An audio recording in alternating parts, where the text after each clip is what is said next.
আমাৰ ইয়াত নহৰু এনেকৈ বাকলি গুচায়, আপোনালোকৰ ফালে কেনেকৈ গুচায়? সকলোকে নয়ন লিগাং চেনেললৈ স্বাগতম। বিহু বুলি আমাৰ এটি সৰুকৈ সকাম আগবঢ়োৱা হৈছে আৰু সকাম ভাগি আজি বিহুতে আমি ঘৰলৈ আহিছোঁ, যিহেতু বিহুতে কৰিব লগা হৈছে আৰু সকামৰ কাৰণে আমাৰ ভকতে কলপাত যোগাৰ কৰি আছে আৰু ইপিনে কি যোগাৰ লাগে সকলো উলিয়াই দি আছে।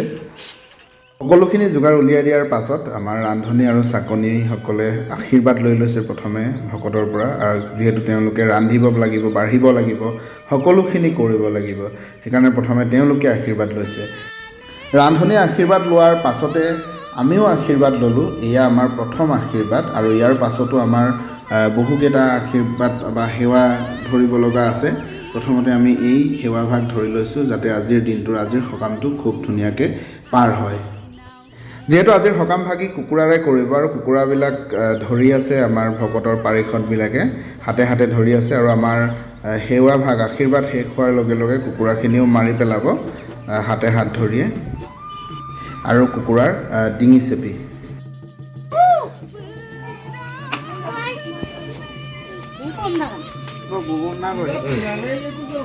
Hai em tập em. Hai em đi chơi rồi. Hai.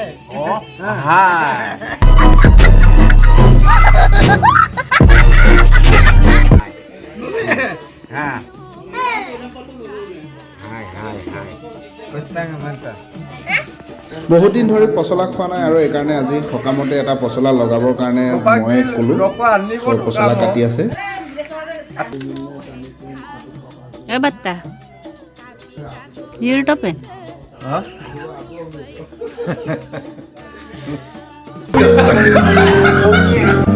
কেনেকৈ নহৰু গুচাইছে চাওক। আমাৰ ইয়াত নহৰু এনেকৈ বাকলি গুচায়, আপোনালোকৰ ফালে কেনেকৈ গুচায়?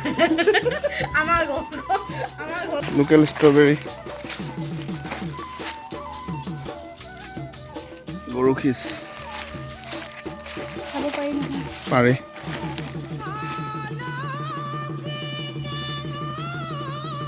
মাৰ্চাঙইং বিচাৰি আছোঁ আমাৰ ঘৰৰ পিছফালে পথাৰত। মাৰ্চাঙইং মানে হৈছে শুকনি বন শাকবিধ। এইবিধ জাল বনাই খাবলৈ খুব ভাল। মাৰ্চাঙইঙেৰে জালুক জলকীয়া দি কুকুৰাৰ গোটেইখিনি ঠেং পেটু গোটেইখিনি ধুনীয়াকৈ বইল কৰা হ'ল আৰু এতিয়া এয়া আমি মাৰ্চাং শাকৰ জাল খাবলৈ লৈছোঁ। জোলটো, বিশেষকৈ জোলটো খাই ভাল লাগে। মাৰ্চাং জাল খাই হ'ল মানে আমাৰ এইফালে ভাতো ৰেডি হৈ গ'ল আৰু ভকতে ভাগে ভাগে আমাক ভাত বাঢ়ি দিছে।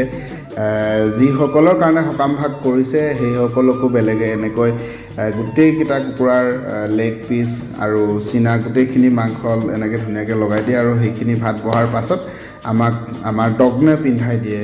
যাক সকাম কৰি দিয়ে এইটো দগ্নে পিন্ধাই দিয়ে। এনেকৈ ভকতে আশীৰ্বাদ দি ভগৱানৰ ওচৰত কি আৰু আশীৰ্বাদ দিয়ে আৰু গোটেইখিনি কৰি মেলি এনেকৈ আমাক মাহ হালধিৰ আদা নহৰু আদিৰ ফুট দি পেলাই দগ্নেটো পিন্ধাই দিয়ে আৰু দগ্নেটো পিন্ধাই হোৱাৰ পাছত আমাক নিজৰ ভাগখিনি হাতে হাতে দি দিয়ে আৰু কয় যে খোৱাৰ আগতে অলপ তলত পেলাই ল'ব লাগে বুলি। আৰু এয়া ভাত দি আছে নিজৰ ভাগৰটো ভকতে। আপঙো দিছে, নগিন আপং এবাতি, পৌৰ আপং এবাতি আৰু এয়া ভাত দিছে। মনটো ভালো লাগিছে, বহুত দিনৰ মূৰত এগালমান মানে কুকুৰা খাবলৈ পাম আৰু গোটাই তাকো লেগ পিচ আৰু চীনা ইমান ডাঙৰ কৰি দিয়ে নহয়, এনেকুৱা মজা লাগে খাই। তাতে আমাৰ নিজৰ ঘৰৰ কুকুৰা, লোকেল কুকুৰা, ব্ৰইলাৰ নহয় বা বাহিৰৰ চালানী কুকুৰা নহয়। ইমান টেষ্ট লাগে খাই, কৈছোঁ নহয় আপোনালোকক। আৰু জ্বলা এনেকুৱা দিছে, কি মজা লাগে।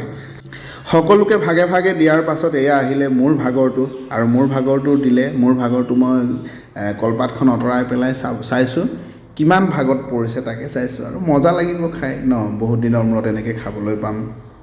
আৰু এটা নিয়ম আছে জানে নাই, সেইটো ভাল লাগে যে আমি আমাৰ ভাগৰ পৰা আমি কাকো দিব নালাগে। মানে এইখিনি খাই শেষ কৰিব নোৱাৰিলেও আমি নিজে খাব লাগে। সেইকাৰণে বেছিকৈ ভাল লাগিছে আৰু সেইকাৰণে লেগ পিচ ধৰি চুবাই দিছোঁ আৰু গোটেই আৰু আজিৰ এই সকামটো এনেকৈ ভালে কুশলে গ'ল আৰু আজিৰ সকামটোৰ নাম বামুঠ সকাম আছিলে। আৰু আজি আমাৰ ভিডিঅ'টো নিশ্চয় আপোনালোকে ভালেই পাইছে যদিহে ভাল পাইছে তেতিয়াহ'লে লাইক কৰিব কমেণ্ট কৰিব শ্বেয়াৰ কৰিব আৰু চেনেলটো ছাবস্ক্ৰাইব কৰি দিব